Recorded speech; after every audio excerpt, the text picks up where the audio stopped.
Welcome to another edition of the BIPAC Monday Brew on location this week. And we first start out with the situation in the state of Arizona, where we go to the second special congressional election to fill the four remaining seats. So we already had one in Virginia that has been filled by new Congressman James Walkinshaw. Now we go to Arizona to fill the seat vacated by the death of Congressman Raul Grijalva back in March. And the winner will be his daughter, Adelita Grijalva.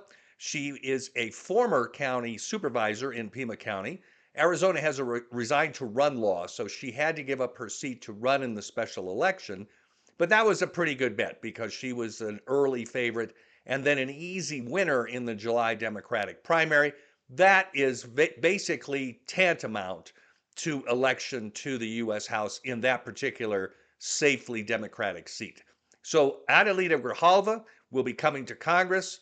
That will make the partisan count in the House 219 Republicans and 214 Democrats, with two vacancies remaining. The next vacancy will be, the process will begin on October 7th in Tennessee to replace resigned Congressman Mark Green. We will see competitive primaries in both parties that day, with the two respective nominees headed to the special general election. And then the final special election will be in Texas on November 4th, where the seat of the late Congressman Sylvester Turner will be filled, maybe. The winner would have to get 50% of the vote in that particular jungle election.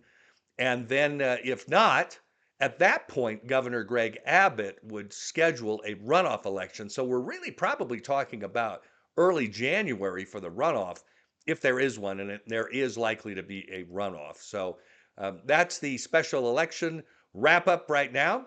Grijalva coming to Congress, and we'll look towards October 7th for competitive primaries in both of those Tennessee partisan primaries to replace Mark Green.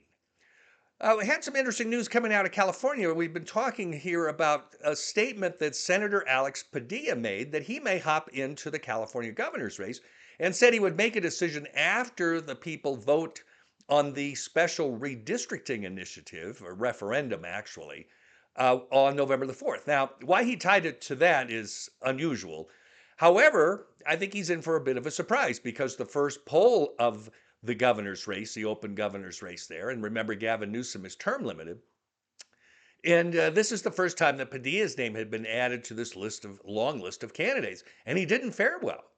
In fact, former Congressman Katie Porter continued to lead, followed by two Republicans, and then Padilla, and he was only at 7%. So 7% support for the sitting U.S. Senator looking at running for governor. I would have thought he would have been the polling leader. So he may have some second thoughts about hopping into this governor's race as time progresses. So March 6th of next year is the filing deadline. That should be a very, very interesting race. Staying in California on the same poll, this is the Emerson College recent California poll, and they tested this redistricting initiative. Now, remember, when Texas had to redistrict because of a Justice Department directive, Governor Gavin Newsom went on the political warpath and said, we will retaliate in California. And if Texas Republicans are going to pick up 5 seats, we will neutralize that with a gain of 5 seats in California. His problem was that California has a commission, a citizens commission, that draws the districts, not the legislature.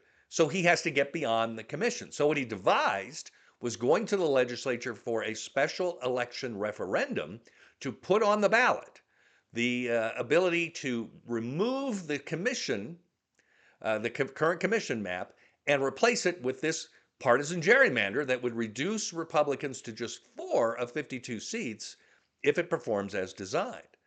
So that's what they're up to. And the first test on the poll showed only 51% support for that versus 34% against it. Now you think, well, that's a pretty good lead for the favorables, but not really. Because if you listen to the California analysts, and they point out, and my experience in California agrees with this too, that important propositions like that one always start out with a high yes. And then it dissipates as you get closer to the election. So, in other words, the no portion, the no vote, gains almost in every one of those initiatives as we move towards the general election. So if the yes is only starting at 51, the Democrats may have an issue here, and it's not a fait accompli and maybe not as easy as they expected to get this passed. And there's going to be big money spent on both sides to try to get this initiative passed. But according to, anyway, the Emerson College poll, it is not a foregone conclusion either for Senator Alex Padilla in the governor's race or even passing the controversial redistricting ballot referendum. So, with this, we will see you next week on another edition of the BIPAC Monday Brew.